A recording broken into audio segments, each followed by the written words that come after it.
독특해진 건 아닌데 아마 그 데이터를 기반으로 얘가 얘네들이 이런 말을 하면 이런 것 같아라고 알프레들이 뒤에서 프로그램을 하고 있는 것 같아요. 그래서 시간이 갈수록 조금 나아지는데 어떤 부분이냐면 어쨌든 그 부분에서 인공지능은 사람 말을 알아듣는 부분은 정말 인공지능이라고 말할 수 있어요. 왜냐하면 사람이 말하는 이 스피치를 텍스트로 다시 컨버팅 해내는 그런 기술이 들어가 있는 거거든요. 그 뒷단이 뭐냐? 그 뒷단이 중요한 거예요. 왜냐하면 텍스트로 컨버팅을 했는데 이해를 못하면, 언더스탠딩을 못한다면, 리즈닝을 못한다면 그 다음에 얘가 액션을 할 수 없는 거거든요. 거기에는 또 다른 게 필요한데 컨텍스트가 굉장히 중요해요.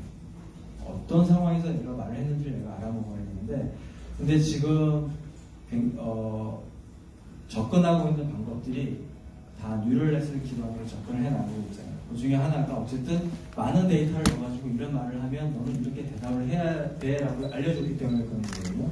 거기에는 얘가 왜 그렇게 대답해야 되는지를 모르고 있는 거예요. 상황에 대한 정보를 또 줄 수가 없어요. 그렇기 때문에 상황도 모르죠. 내가 트레이닝 받아 있는 데는 그거밖에 없기 때문에 당연히 그렇게밖에 말할 수 없는 거고 뒷단에는 또 굉장히 많은 디시전 트리들이 있거든요. 이렇게 말하면 이렇게 대답하고 이렇게 말하면 이렇게 대답하고 그래서 마치 몇 가지를 트레이닝으로 물어보면 얘가 이해를 하는 것 같네라고 하는 게 있지만 그조차도 저의 패턴을 가지고 얘가 뒷단에서 프로그래밍이 돼 있다고 보시면 돼요. 근데 그쪽에서 갖지 못한 게 어떻게 보면은 저와 같은 리즈닝의 컨텍스트를 이해를 하고 그리고 정말 상황을 판단을 해서 사람처럼 사고할 수 있는 과정을 못하기 때문에 그런 거거든요. 저희는 뭘 못하냐? 사람 말을 못 알아먹어요. 저희가 하는 거는 말하면 사람 말을 알아먹는 게 아니고 사진을 보여주면 사진을 판독해내는 게 아니고 판독된 사진의 어떤 특정을 보고 얘가 분명히 젖소라고 했는데 아니라고 말을 했는데 왜 아니라고 하냐? 그럼 너는 나한테 필요한 데이터를 줘. 또는 말을 했는데 못 알아먹었잖아요. 그러면 거기에 대해서 네가 못 알아먹을 수밖에 없는 기반 컨텍스트가 뭔지를 저희한테 좀 저희가 인지를 할 수 있으니까 그쪽에서 못 가지고 있는 것과 저희가 가지고 있는 것을 그리고 저희가 못 가지고 있는 것과 지금 현존하는 AI가 가지고 있는 것을 잘 조합을 하면은 네이버도 똑똑해지고 애플도 똑똑해지고 구글도 똑똑해지고 그런 기기들이 다 똑똑해질 수 있지 않을까 생각합니다. 알겠습니다. 혹시 김민현 대표님도 의견 있으신가요? 네, 삼성 빅스비 만드신 분한테 들었는데 열심히 룰을 다 일정에 맞춰서 세팅하시느라 되게 힘들었다고 하시더라고요.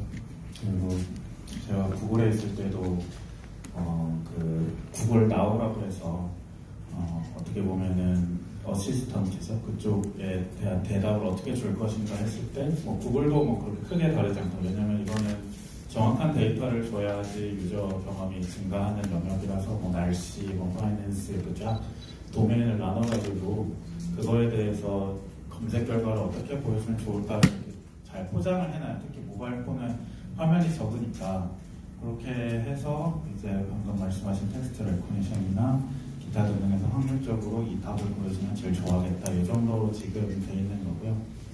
이제 최신 나오고 있는 딥러닝 쪽 기술을 더 설명을 드리면 이제 여기까지가 현재 나와 있는 우리 어시스턴트 약간 날씨 좋아 이 정도 대답하는데 복잡한 인생 상담하면 이상한 소리 하는 애에 대한 건데요. 이제 아까 제가 보여드렸던 벌트 같은 경우는 위키피디아 데이터로 제너럴하게 자기가 어떤 식으로 랭귀지가 구조가 되어 있는지 먼저 익혀요.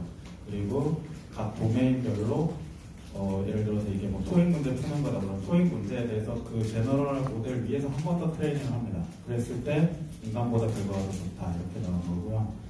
그 다음에 또 나온 게 GPT-2라는 게 있어요. GPT-1은 공개가 됐는데 GPT-2는 마인드 AI에서 마인드 AI가 아니죠. 오픈 AI잖아요.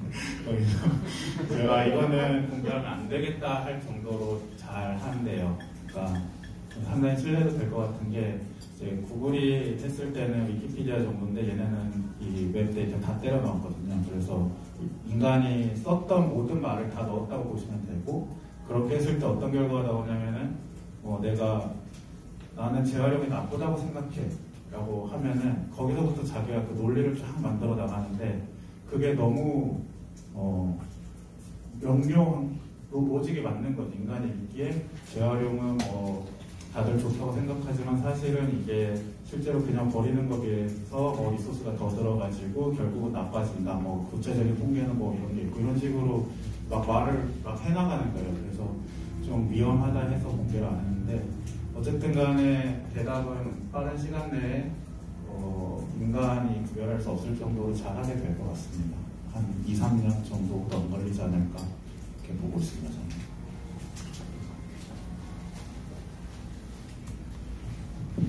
네, 아까 두 분이 설명 잘 해주셨는데 하나만 첨언하면요. 말 그대로 학습된 데이터가 없어서가 맞고요.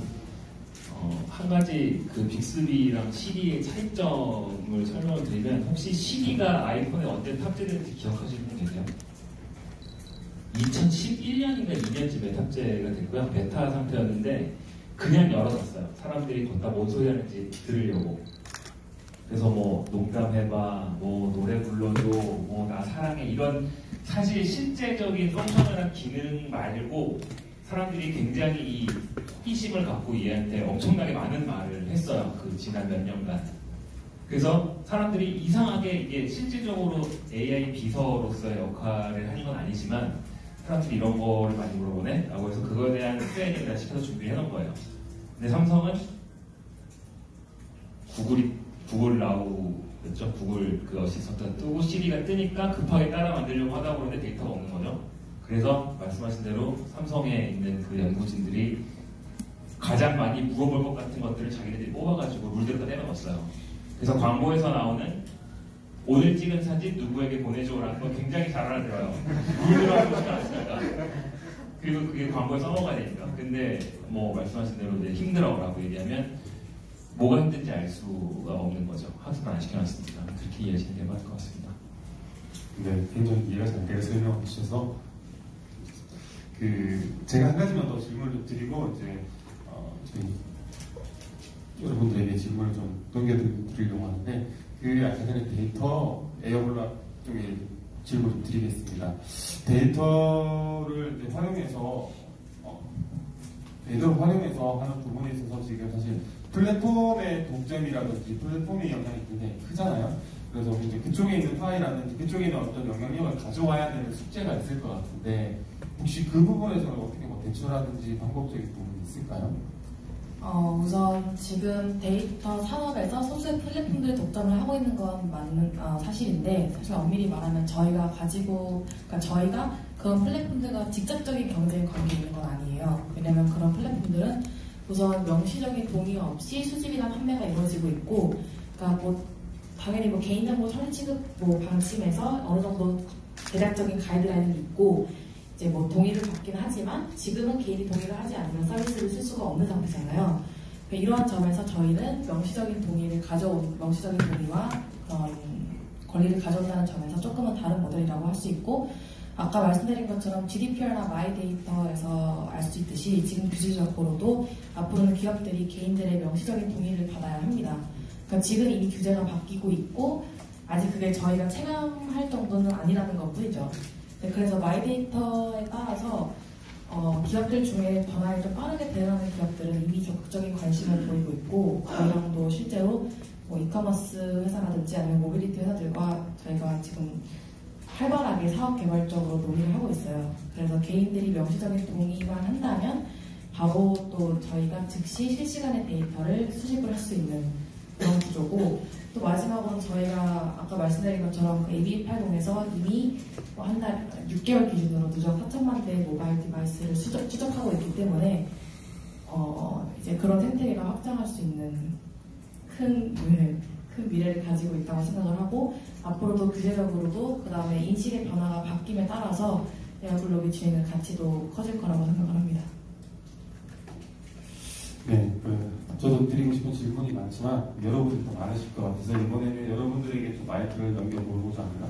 혹시 질문사항이 있으신 분들은 질문하실 분에게, 스피커분에게 말씀을 하시고 질문을 자유롭게 해주시면 마이크를 넘겨드리도록 하겠습니다.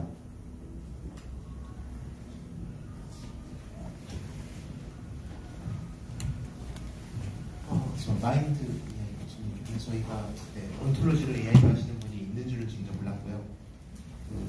저희가 질문한 게 지금 어떤 용어의 정의를 갖다가 학습시키려면요, 그 많은 문의 라벨링이나 이런 작업을 해야 되는 거고, 요거는 거의 개인이 하시기 힘든 정도의 수준이거든요. 그래서 아마 예를 들어 뭐 어떤 A라는 정의가 있으면 문장을 또 해야 되는 거고, 그거에 또 기본적인 내용까지 다 입력을 시켜야 되는 거잖아요. 한다고 하면 TV 쪽에다가.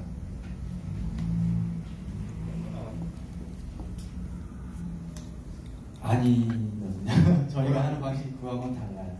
그래서 그러니까 기존 지금 하고 있는 방식들이 우선 프로세싱을 하고 나오면 얘는 동사다, 명사다, 서로 간의 상관관계는 어떤가, 그 다음에 얘를 가지고 트레이닝 데이터를 바탕으로 여기에는 무슨 뜻을 말할 것 같아요. 무슨 뜻을 말할 것 같아요. 다 라벨링을 하잖아요.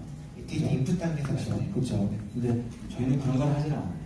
그러면 데이터를 어떻게 쌓는 건지가 좀 약간 좀, 그러니까 학습시키려면 뭐 정의된 게 있어가지고 이렇게 다 그러니까 적어도 제가 그냥 인공지능 구현되는 게 아니고요. 네. 인공지능을 쓰기 위해서 데이터 쌓는 거에서는 분명히 전처리하는 작업이 있을 것 같은데, 그 전처리를 어떻게 하는지 좀 질문 하나 드리고, 두 번째는 요거에 참여했을 경우에 업체들에게 보상 같은 게 어떤 건지 두 가지 질문 드리겠습니다. 우선 보상은 아직 잘 모르겠어요. 저희가 그 부분을 지금 계속적으로 같이 만들어 나가고 있거든요. 저희 팀들이. 그래서 보상 체계 뭐 얼마만큼의 토큰을 드리겠다.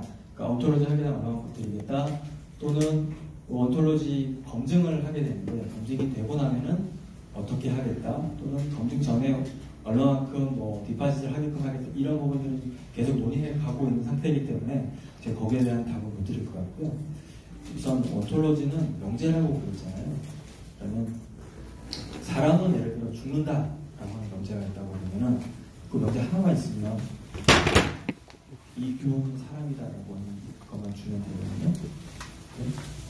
그럼 얘는 이교가 죽냐라고 물어보면은 이교는 사람이기 때문에 죽는다고 대답을 하는 거예요. 그렇듯이 실제로 문장을 쪼개서 문장에 있는 얘 말이 어떤 뜻인 것 같다, 어떤 뜻인 것 같다 하지는 않고요. 정말 언어의 정말 그 루트 레벨까지 내려가서 디파인을 다시 합니다. 예를 들어 파일럿은 어떻게 디파인할까? 파일럿은 비행기를 운전하는 사람이다라고 되어 있죠. 비행기라고 하는 게 나오죠. 조정하는, 운전하는, 조정한다, 운전한다 나오죠. 그러니까 pilot is piloting a flight, fly 이런 식으로 말을 한다고 하면 파일럿은 플라이트를 파일럿하는 펄슨이다. 펄슨이 먼저 알아야겠죠. 파일럿이 먼저 알아야겠죠. 플라이트가 먼저 또 알아야겠죠. 그 부분에 대해서 플라이트는 뭐다 이렇게 해놓은 게 아니라 플라이트는 비이클인데 하늘에 있는 비이클이다. 날아다니는 있는 비이클이다. 이렇게 또 자연 언어로 디파인을 또 합니다. 비이클은 뭐냐? 비이클은 머신인데 무브먼트가 있는 머신이다. 이런 식으로 또 디파인을 해서 이게 deductively 어떤 뜻을 가지고 있다, abductively 어떤 피처를 가지고 있다라고 집어넣어서 캐노니컬에 들어가면 내가 추론을 하기 때문에 말씀하신 대로 데이터를 쪼개서 얘는 어떤 레벨을 할 이유가 전혀 없는 거예요. 그래서 그런 데이터를 모집을 하는데 어려운 거예요. 왜? 여기 데이터에는 퍼스널라이제이션한 굉장히 서브젝티브한 그런 내용들이 있거든요. 제가 경험한 내용이 다르고 질문하신 분이 경험한 내용이 다를 수 있기 때문에. 하지만 그게 사람으로서는 지식이 되는 거고 경험치가 되듯이 저희한테도 그런 데이터가 필요합니다. 자, 자산권 다시 드리겠습니다. 다음 질문 해주십시오.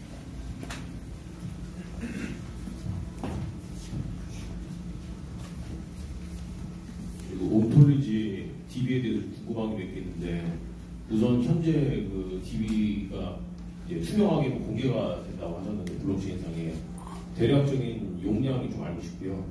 그리고 이게 투명하게 공개라고 했는데 실제 그 온톨로지 DB를 사람들이 이해할 수 있는 언어로 확인이 가능한 건지 그게 궁금하고, 마지막으로 그 명제들은 주로 어디에서 이제 갖고 와야 될 거 아닙니까? 뭐 사정이든지 아니면 위키백과든지 어디에서 그런 출처들을 주로 갖고 오는지가 궁금합니다. 간략하게 대답 부탁드리겠습니다. 용량은 아직 잘 모르겠습니다. 근데 저희가 기본적인 영어를 다 넣으려고 해봤더니만 그 데이터베이스 상으로 기계까지는 안 가고요. 기가 정도까지는 안 가는 걸로 계산이 됐고요. 영어 단어를 넣었을 때 용량 정도를 먹었고요. 그리고 1기가 미만이라는 뜻인가요? 네.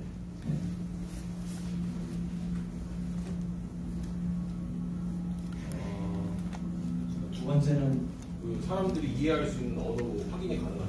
말씀드렸듯이 사람은 죽는다가 문제예요. 들어가 있는 온토로지가 사람은 죽는다고 들어가 있습니다. 그리고 어디에서 소스를 주로 가지고 있는 거예요? 그 명제를? 저희가 내부적으로 만들고 있는 온토로지는 저희 링기스트들이 말씀하시는 위키에서 보고 있고 굉장히 많은 사전도 보고 있고요. 거기에서 공통적으로 사용할 수 있는 부분을 뽑아내고 있는 게 저희가 만들어가고 있는 과정이고요. 오픈을 하게 되면 그거는 여러분들이 어디에서 가져올지는 저도 잘 모르겠습니다. 근데 정형화되어 있는 데이터가 필요한 게 아니라 똑같은 말이지만 굉장히 다른 표현을 가지고 다른 뜻을 가지고 있는 게 저희한테도 도움이 되기 때문에 무조건 이게 어떤 틀에 박혀있을 필요는 없습니다.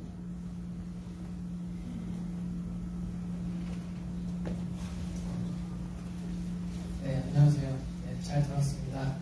저는 좀 다른 질문 드리고 싶은데 아까 인공지능 스피커 말씀하셨다시피 지금 현재 인공지능과의 뭐 대화나 이런 부분에 있어서 뭐 자비스나 이런 영화에서 보이는 것에서도 조금 용도가 한정되어 있어요. 예를 들어서 실제 사람과 친구가 대화하는 것과 다르게 어떤 질문과 답으로만 이루어져 있는 대화라고 생각하거든요. 그래서 좀 그런 목적성이 제한되어 있어서 그거 외에 좀 다른 방향이 어떤 게 있는지 궁금합니다.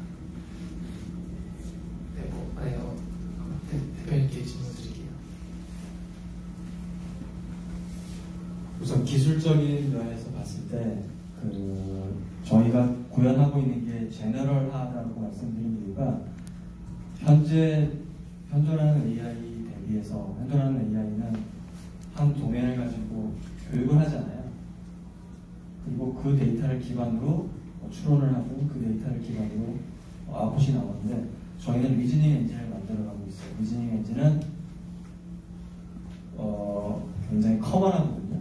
얘가 어느 특정한 기능을 쓰는 게 아니라 어떤 특정한 용어를 쓰는 게 아니라 굉장히 사람이 성장해 가는 과정에서 어린아이가 엄마한테부터 배우고 초등학교에서 배우고 중학교 배우고 고등학교 배우듯이 그런 과정을 저는 똑같이 겪어야 되거든요.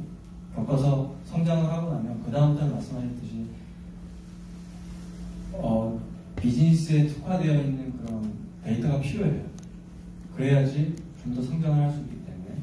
그러면 저희가 바라보고 있는 거는 그런 비즈니스에 특화되어 있는 엔진을 만드는 게 아니라 우선 엔진은 공통으로 사용할 수 있지만 누가 어떻게 트레이닝을 하냐에 따라서 어떻게 에듀케이션을 해나가고 어떤 데이터를 넣느냐에 따라 사용할 수 있는 부분은 무궁무진할 거라고 생각을 하고 있거든요. 그래서 그 아이언맨의 자비스가 한 가지 일을 하는 건 아니라고 생각을 하고 있고, 그리고 그 인공지능 스피커라고 하지만 지금 우리가 단순히 이렇게 이야기하는 것 같으면 거기서 한 가지 일이라고 볼 수 없어요. 왜냐, 얘한테 숙제를 물어볼 수 있겠죠? 어린이가. 제가 뭔가를 하다가 모르면 리서치를 시킬 수도 있어요. 그죠? 그거는 그 도메인의 지식을 가지고 있지 않으면 내가 일을 처리할 수 없거든요. 종국에는 내가 한 가지 말을 하고 대답하는 것 같지만 그게 실제로는 내가 옆에다가 교수 1000명을 두고 교수들과 이야기하는 그런 같은 효과를 나타낼 수도 있을 것 같습니다.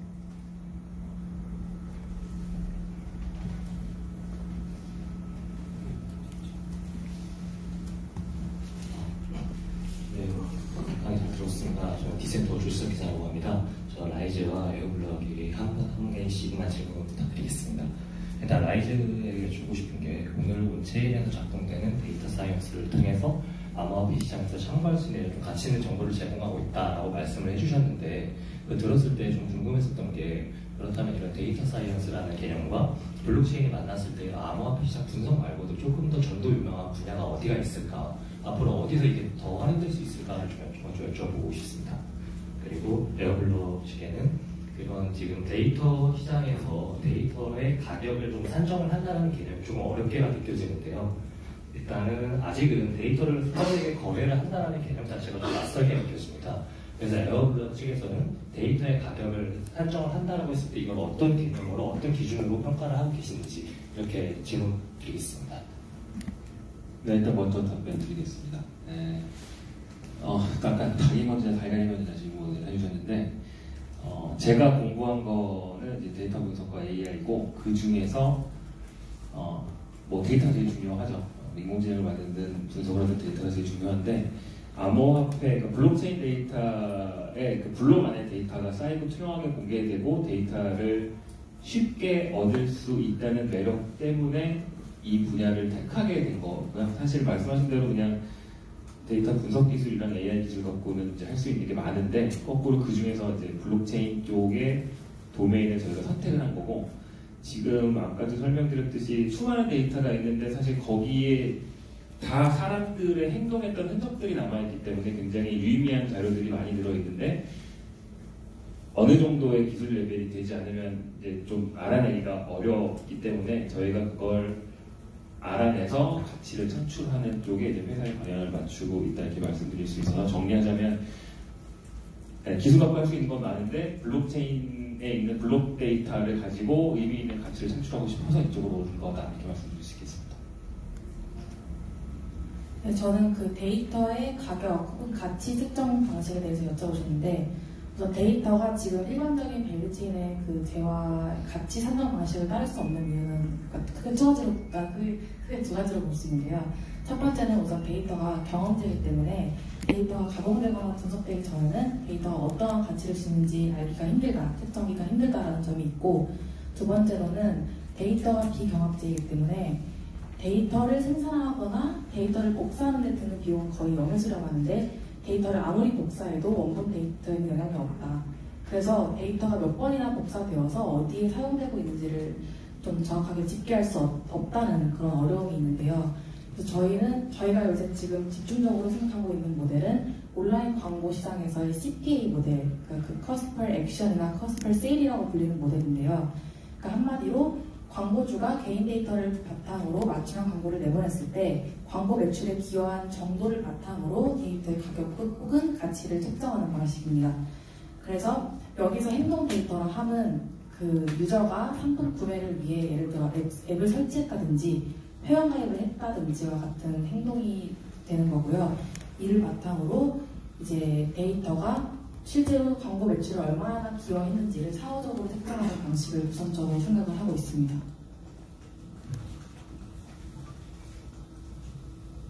네, 질문 있으신 분들은 손을 들고 질문해 주시면 마이크를 넘겨드리도록 하겠습니다.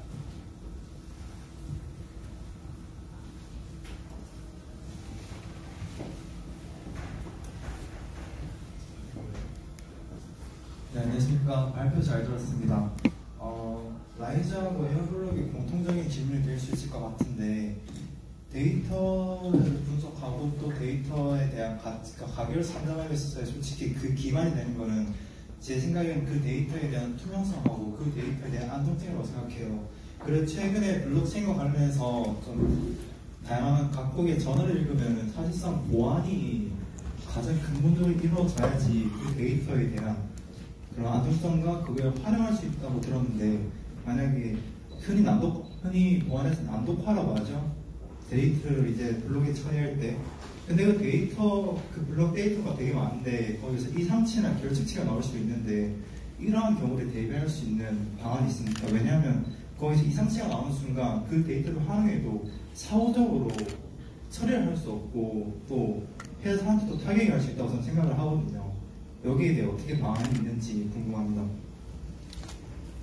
제가 질문을 제대로 이해했는지 약간 헷갈리는데 우선은 데이터의 가치를 책정하는 방식에 있어서 데이터가 얼마나 투명한지 그다음에 얼마나 안전한지가 중요하다고 이제 말씀해 주신 것 같은데 간단히 얘기하면 블록 데이터가 한번 설정하면 바꿀 수 없잖아요. 블록체인 특성상 여기서 잘못된 데이터가 있으면은 그거에 대한 활용하면서 좀 불이익이 있을 수 있을 것 같아서 회사 자체 내에서 조금 보안을 어떻게 대처할 수 있는지 그런 걸 좀 궁금합니다. 약간 블록체인의 근본적인 질문을 해주신 것 같은데 그 오류가 블록 안에 들어가지 않도록 합의 알고리즘이 존재하고 그 합의 알고리즘을 통과했을 때 블록에 쓰게 되는 거고요. 그 합의 알고리즘이 각각 블록체인들마다 서로 다르게 구성되어 있죠. 그러니까 어떤 이더리움은 어떤 상황에 로버스트하게 만드는 철학을 갖고 만들어서 블록체인이고 다른 블록체인은 그게 갖고 있는 약점이 이거니까 그걸 보완하기 위해서 이렇게 만드는 블록체인이고 해서 블록체인이 여러 개인 거고 그 합의 알고리즘은 그 블록체인을 만들어내는 자들의 철학에 의해서 설정이 되고 모든 블록체인 사실 블록 안에 들어가면 끝이에요. 그러니까 그 말씀하신 문제를 블록에 넣기 위한 합의 알고리즘을 어떻게 짰느냐에 대한 문제라서 이미 들어갔으면 그거는 이상치인지 아닌지 알 수 없지만 합의 알고리즘 통과했다는 뜻이 되고요. 그 합의 알고리즘이 얼마나 잘 만들어졌느냐가 방금 질문하신 문제를 극복할 수 있느냐 없느냐의 문제인 것 같아요. 대답이 되는지 모르겠습니다. 대답이 된 것 같아요. 마지막으로 질문 하나만 더 받고 시간 마무리하도록 하겠습니다. 질문이 있나요?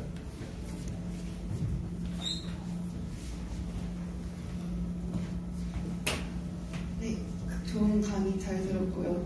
저는 앞서 말씀해주신 분들하고 좀 다르게 좀 법이나 이런 기술적인 거에 대한 법이나 정책 쪽에 관심이 좀 있어서 혹시 이런 기술을 발전시키는 데 있어서 이런 법이 있어서 더 좀 방해가 된다거나 아니면 이걸 발전시키는 데 있어서 이런 규제가 있어서 난항이 예상된다거나 이런 법이 신설됐으면 좋겠다라는 혹시 이런 부분이 있는지 좀 궁금합니다.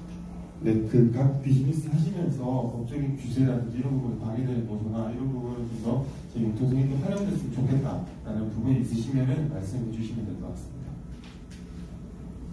간단하게 말씀드리면 두 가지 측면인데요. 그러니까 나라가 지금까지 시스템 운영해 보면서 그 경험을 바탕으로 규제라는 걸 만들었을 거잖아요. 그러니까 한 가지는 그 새로운 게 나왔을 때 일단 무슨 위험이 될까봐 못하게 하는 거. 지금 ICO 시장에서 일어나고 있는 것들의 대부분은 방해가 되고요. 그 와중에 또 필요한 거는 투자 시장도 마찬가지고 기본적인 투자를 보호하기 위해서 강제하고 있는 것들이 있어요. 그러니까 예를 들면 기업 같은 경우는 회계감사 보고서를 매년 내야 된다든지 아니면 회사에서 일어나는 일들을 주식회사인 경우에는 어떤 거에 따라서 공시를 해야 한다든지 이런 게 있는데 거꾸로 이쪽의 제도가 하나도 없으니까 회사들이 그걸 하나도 안 지킴으로써 할 수 있는 나쁜 짓도 다 하고 있어요. 그러니까 있어서 좋은 제도가 분명히 있고 없어서야 방해가 안 되는 제도가 분명히 존재하는데 그 두 가지 모두 도입이 안 되고 있어요. 블록체인 쪽에. 그래서 차라리 빨리 도입됐으면 하는 바람이에요. 그러면 나쁜 게 도입이 되든 좋은 게 도입이 되든 서로 이렇게 소통을 하면서 개선해 나갈 수가 있는데 아예 좋은 것도 못 들어오게 하고 안 좋은 것도 못 들어오게 되니까 아무것도 할 수가 없는 거죠. 눈치 보더라고요.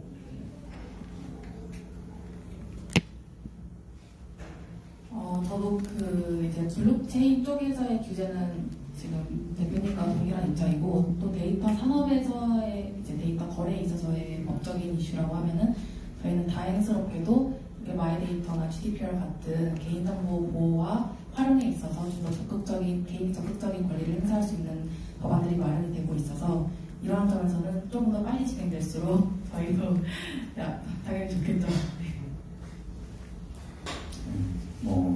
저희 같은 경우는 주로 개발자 위주의 팀원들이 있어서 ICO를 통해서 거대한 자금 모집이나 이런 거는 그렇게 필요가 없었어요. 자금 모집 관련해서는 그렇게 법적으로 불편하다 이런 거는 잘 느끼지 못했고요. 블록체인 기술을 개발할 때 있어서 제가 이제 기술적으로 법적인 제도가 좀 필요하겠다라고 느끼는 부분이 이제 저작권에 관련된 것이 있는데 트레이닝 데이터를 하려면 데이터를 많이 봐야 되잖아요. 예를 들면 제가 지금 여러분들을 다 보고 있잖아요. 그랬을 때 여러분들의 초상권이 그럼 침해되는 거냐 이런 걸 한번 생각해 볼 수 있거든요. 많은 모델들이 웹에 있는 그냥 데이터를 보고 다 트레이닝을 해요. 뭐 단어든 문장이든 했을 때. 근데 그게 너무도 많다 보니까 하나하나의 저작권을 챙길 수가 없거든요. 너 이 데이터가 이 모델에 얼마큼 들어있기 때문에 너는 얘한테 얼마를 줘야 돼. 이런 거를 하기가 너무 어렵고, 그걸로 법적 소송을 간다고 해도 너 지금 내 이미지 써서 트레이닝 했으니까 다시 이거 빼 라고 했을 때 뺄 수 있는 방법도 없고, 그래서 좀 법적으로 굉장히 고급 기술들이라고 해야 되나, 고민들이라고 해야 되나, 이런 게 앞으로 훨씬 많이 필요하지 않을까 이런 생각하고 있습니다. 저희는 아직까지 법적으로 어떤 제약 때문에 기술을 발전하는 데 있어 문제점은 없었던 것 같은데요. 그것보다 지금 그런 무브먼트가 좀 일어나고 있는 것 같은데, 에틱스에 대한 부분이 저희도 같이 지금, 왜냐하면 저희 기저에 에틱스가 깔려 있거든요. 근데 그거를 만들어내는 것 자체가 너무 힘들어요. 작은 인력, 저희처럼 작은 인력을 가지고는 특히. 그래서 뭐 나라가 됐든 유엔이 됐든, 유엔에서 조금씩 지금 무브먼트가 있긴 있거든요. 저희가 거기 참여를 조금씩 하고 있는데, 근데 우리나라에서가 됐든 어쨌든 좀 커먼한 에틱스, 하지만 이게 인공지능이 특화되어 있어서 인공지능이 정말 하지 말아야 되는 거, 이런 일이 발생했을 때는 하지 않아야 되는 거, 이런 거에 대한 윤리관념을 조금 생각을 해서 만들어 주셨으면, 그러면 저희 같은 회사들이 그거를 바탕으로 또 성장을 하고 그런 내용을 바탕으로 저희에게 맞게 쓸 수 있지 않을까, 그렇게 생각하고 있습니다. 네, 이렇게 마지막 질문을 끝으로 오늘 세션을 다 마무리하려고 합니다. 마지막으로 마무리하기 전에 오늘 패널분들께서 마지막 인사 한마디씩 하시고 우리가 마무리하도록 하겠습니다. 준비된 게 아니어가지고 갑작스러워요. 딱히 떠오르는 말이 없네요.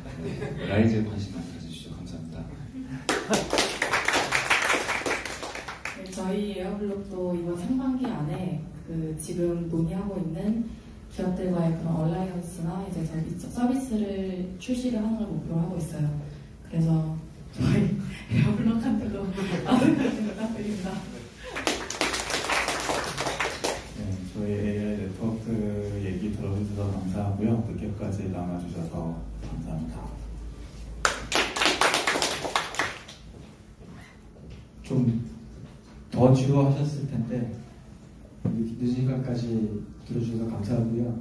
AI는 내 옆에 있는 친구지 적이 되지 않을 거고, 그리고 사람보다 똑똑해질 수는 없을 것 같아요.